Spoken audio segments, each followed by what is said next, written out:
होली का रंग अभी बाजार में पूरी तरह नहीं चढ़ा है, लेकिन केंद्रीय कर्मचारियों के बीच उम्मीदों का रंग गहरा होता जा रहा है। चर्चा तेज है कि सरकार मार्च से पहले हफ्ते में महंगाई भत्ते यानी डीए पर बड़ा फैसला ले सकती है। अगर ऐसा होता है तो 7वें वेतन आयोग के तहत आखिरी बड़ी राहत साबित हो सकती है। सवाल है कि डीए 58% से बढ़कर 60% होगा या 63 तक पहुंच जाएगा, और क्या यह बढ़ोतरी होली से पहले कर्मचारियों के खाते में खुशियां भर देगी। चर्चा है कि सरकार महंगाई भत्ते यानी डीए में बढ़ोतरी का ऐलान मार्च के पहले हफ्ते में कर सकती है, जिससे सैलरी और पेंशन में सीधा असर पड़ेगा।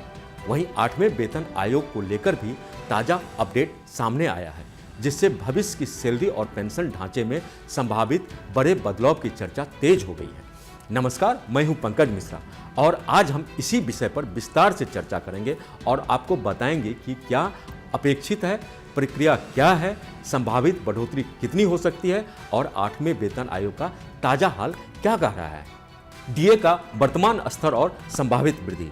केंद्र सरकार में लगभग 50 लाख से अधिक केंद्रीय कर्मचारी और करीब 69 लाख पेंशन भोगियों की निगाहें इस समय महंगाई भत्ते की संभावित बढ़ोतरी पर है। डीए यानी डियरनेस अनाउंस महंगाई के असर को दिखाते हुए कर्मचारियों और पेंशन भोगियों को मिलने वाला भत्ता है, जो उनकी बेसिक सैलरी का एक बड़ा हिस्सा होता है। इसके बढ़ने से उनकी मासिक आय पर सकारात्मक प्रभाव पड़ेगा और खर्चों की बढ़ती मार को कुछ हद तक संतुलित किया जा सकेगा। हर साल 2 बार डीए में संशोधन होता है। पहला संशोधन जनवरी से लागू माना जाता है और इसका ऐलान अक्सर मार्च में किया जाता है, जबकि दूसरा संशोधन जुलाई से लेकर त्योहारों के समय में घोषित होता है। इस बार भी यही परंपरा मानी जा रही है और कयास है कि मार्च के पहले हफ्ते में इस पर निर्णय हो सकता है। इस समय केंद्रीय कर्मचारियों को 58% डीए मिल रहा है, जो जुलाई 2025 में 3% बढ़ोतरी के बाद निर्धारित हुआ था। अब मीडिया रिपोर्ट्स और कर्मचारी संगठनों की बातचीत के मुताबिक डीए में 2% की वृद्धि संभव है, जिससे यह 60% तक पहुंच सकता है। कुछ अनुमान 4 से 5% तक की बढ़ोतरी का भी कही जा रही है। इससे डीए 62 से 63% तक पहुंच सकता है, लेकिन अभी तक इस पर कोई आधिकारिक घोषणा नहीं हुई है। डीए में यह बढ़ोतरी सीधे बेसिक सैलरी पर लागू होती है और अगर जनवरी 2026 से ये लागू माना जाता है तो अरियर भी मिलेगा, जो कर्मचारियों के खाते में अचानक बड़ी रकम के रूप में आएगा। डीए की गणना कैसी होती है? डीए की गणना all India consumer price index यानी AICPI IW पर आधारित होती है, जो श्रम मंत्रालय द्वारा प्रकाशित किया जाता है। पिछले 6 महीने के औसत AICPI के आधार पर डीए की नई दर तय की जाती है। महंगाई बढ़ने पर डीए बढ़ता है ताकि कर्मचारियों की क्रय शक्ति पर अधिक दबाव ना पड़े। अगर मार्च में घोषणा हो जाती है तो इसे जनवरी 2026 से लागू माना जाएगा। अरियर भी जोड़ा जाएगा, जिससे होली से पहले कई कर्मचारियों के खाते में अतिरिक्त राशि जमा हो सकती है। अब सवाल यह है कि इस बढ़ोतरी का कर्मचारियों की जेब पर क्या असर पड़ेगा। अगर डीए 58% से बढ़कर 60% होता है तो यह अपेक्षाकृत कम लेकिन अस्थिर वृद्धि होगी, जैसे कि 18,000 रुपये बेसिक पर करीब 360 रुपये प्रति माह की अतिरिक्त आय। इससे सालाना आधार पर लगभग 4,320 रुपये का लाभ होगा। वहीं अगर डीए 62 से 63% तक बढ़ता है तो 18,000 रुपये बेसिक कर्मचारियों के लिए 540 से 580 रुपये तक प्रति माह की बढ़ोतरी हो सकती है। वेतन भोगियों के लिए भी समान अनुपात में लाभ होगा, जिससे उनकी मासिक पेंशन में इजाफा होगा और वे भी होली के समय अतिरिक्त नकदी का लाभ उठा सकेंगे। इस तरह भले ही वृद्धि छोटी ही लगे, लेकिन जब इसे सालाना आधार पर और अरियर के साथ जोड़ा जाता है तो यह कर्मचारियों और पेंशन भोगियों के पारिवारिक बजट पर असर डालती है। वेतन आयोग की आखिरी कड़ी।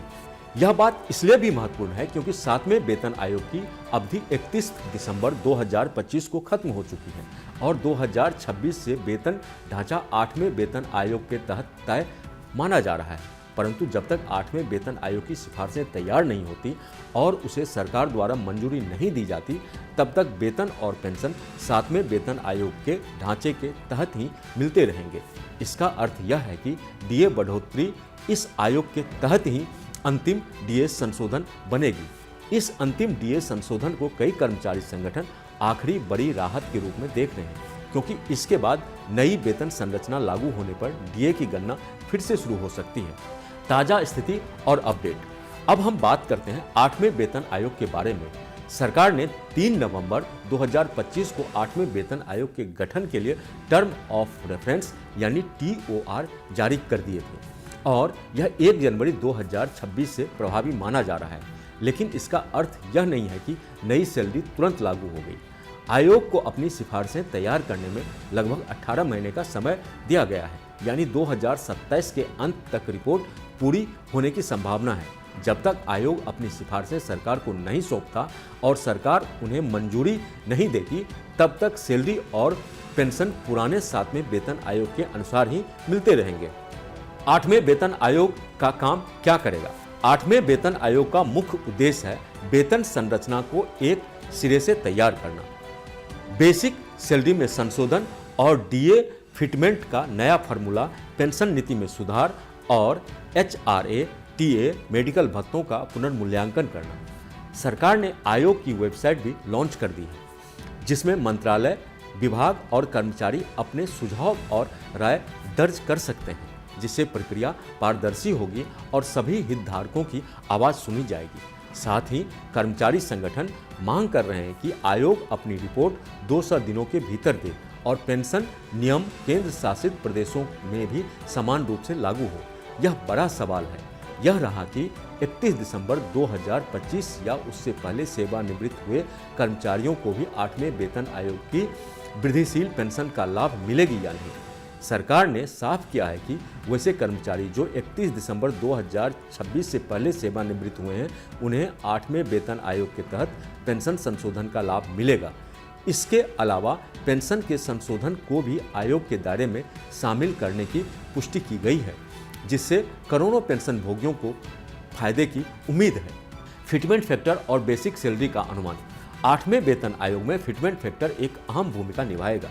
यह एक ऐसा गुणांक है जो बेसिक सैलरी को बढ़ाने में मदद करता है। मीडिया रिपोर्ट्स और विशेषज्ञों के अनुमान के आधार पर संभावना जताई जा रही है कि फिटमेंट फैक्टर 2.86 से लेकर 3.0 से 3.25 तक हो सकता है। अगर फिटमेंट फैक्टर 3.25 तक जाता है तो न्यूनतम बेसिक सैलरी 18,000 से बढ़कर 54,000 और 58,500 रुपये तक पहुंच सकती है। इस बदलाव के बाद पूर्व सैलरी, डीए, HRA, टीए सभी मिलाकर कर्मचारियों को 30 से 35% तक या उससे अधिक का लाभ हो सकता है, यानी वेतन में 30 से 35% तक की बढ़ोतरी हो सकती है। लेकिन यह पूर्ण रूप से आयोग की सिफारिश पर निर्भर करेगा। 8वें वेतन आयोग की रिपोर्ट तैयार होने में करीब 18 महीने का वक्त लग सकता है। कुछ जानकार कह रहे हैं कि सैलरी और पेंशन बढ़ोतरी 2027 में लागू हो सकती है, जबकि आयोग परिणाम को मंजूरी मिलते ही पिछली अवधि का अरियर 1 जनवरी 2026 से दिया जाएगा। यह फॉर्मूला पहले भी पिछले वेतन आयोग ने अपनाया जाता रहा है। कर्मचारियों और पेंशन भोगियों की प्रतिक्रिया। कर्मचारी संगठनों सहित कई पेंशनर फेडरेशन ने 8वें वेतन आयोग की रिपोर्ट जल्दी तैयार करने की मांग की है, क्योंकि नई आधारभूत सैलरी और भत्ते के फॉर्मूले से कर्मचारियों की जेब पर बड़ा असर पड़ेगा। कर्मचारी यूनियन चाहते हैं कि आयोग फिटमेंट फैक्टर को अधिक से अधिक रखा जाए ताकि न्यूनतम वेतन और पेंशन में उल्लेखनीय बढ़ोतरी हो। डीए बढ़ोतरी और 8वें वेतन आयोग की सिफारिशें लागू होने पर न सिर्फ कर्मचारियों को लाभ होगा, बल्कि अर्थव्यवस्था में भी नकदी का प्रभाव बढ़ेगा। इससे उपभोग गतिविधियां बढ़ सकती हैं, खुदरा बाजार को मजबूती मिल सकती है और आर्थिक वृद्धि को सहायता मिल सकता है। तो कुल मिलाकर इस होली के समय केंद्रीय कर्मचारियों के लिए एक बड़ी उम्मीद जगी है।